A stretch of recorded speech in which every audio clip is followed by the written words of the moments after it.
नमस्कार। आज हम एक ऐसी यात्रा पर निकलने वाले हैं जो लाखों साल पीछे जाएगी, भारतीय उपमहाद्वीप में मानव इतिहास की बिल्कुल शुरुआत में। तो चलिए इस कहानी में गहरे उतरते हैं। लेकिन इससे पहले एक सवाल पर सोचते हैं। वो कौन सा आविष्कार था? क्या वो पहिया था, या लिखना, या फिर कुछ ऐसा जो इन सब से कहीं ज्यादा पुराना था? इसका जवाब छिपा है उस एक दौर में जो इंसान के पूरे इतिहास का 99% से भी ज्यादा है, और वो है पाषाण काल। अब ये कोई पिछड़ा हुआ जमाना नहीं था, बल्कि ये तो हमारी पहली टेक्नोलॉजी का दौर था, वो बुनियाद जिस पर आज की हर नई खोज टिकी हुई है।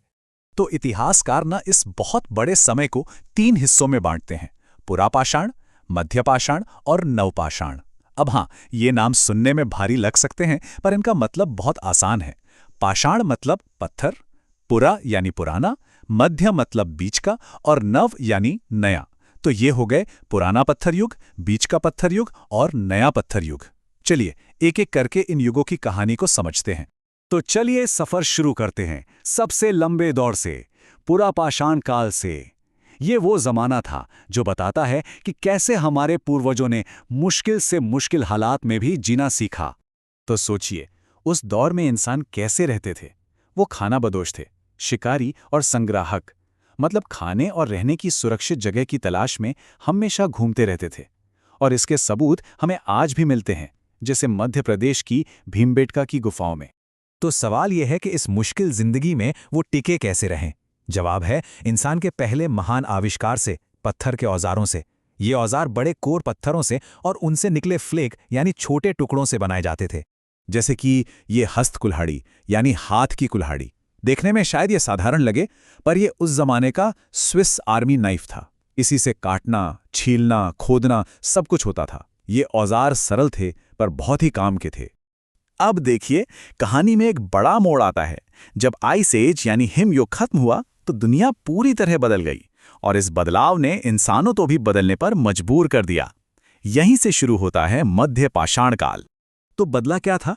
देखिए, जहां पहले सब कुछ ठंडा और सूखा था, अब मौसम गर्म और नम हो गया था। बड़े बड़े जानवर, जिन्हें मेगाफोना कहते हैं, उनकी जगह ले ली थी छोटे और तेज तर्रार जानवरों ने। इसने इंसानों के लिए एक बिल्कुल नई चुनौती खड़ी कर दी। तो अब इन छोटे फुर्तीले जानवरों का शिकार करने के लिए पुराने भारी भरकम औजार तो काम नहीं आते। इंसानों को अब चाहिए थे कुछ नए, छोटे और ज्यादा पैने हथियार। और यहीं पर जन्म हुआ माइक्रोलिथ्स का, यानी सूक्ष्म पाषाण का। ये पत्थर के छोटे छोटे बहुत ही पैने ब्लेड जैसे होते थे। इनको हड्डी या लकड़ी पर लगाकर भाले और तीर बनाए जाते थे। ये उस वक्त की टेक्नोलॉजी में एक बहुत बड़ी छलांग थी। तो चलिए अब कहानी के आखिरी और सबसे अहम पड़ाव पर चलते हैं। ये सिर्फ एक बदलाव नहीं था, ये मानव इतिहास की सबसे बड़ी क्रांति थी। और इस क्रांति की शुरुआत हुई एक बहुत ही छोटे से मगर क्रांतिकारी आइडिया से, एक बीज बोने के आइडिया से। और बस इसी एक काम ने एक ऐसी चेन रिएक्शन शुरू कर दी जिसने सीधे सीधे हमारी सभ्यता को जन्म दिया। ये वो पल था जब इंसान ने पहली बार कुदरत को सिर्फ अपनाया नहीं, बल्कि उसे अपनी मर्जी से ढालना शुरू कर दिया। तो सोचिए, जिंदगी कितनी बदल गई होगी। पहली बार इंसानों ने अपनी खाने पीने की चीजों पर कंट्रोल किया। शिकारी से किसान बन गए, इससे बस्तियां बसने लगीं, गांव बने, और खेती के लिए और भी बेहतर पॉलिश किए हुए औजार बनने लगे।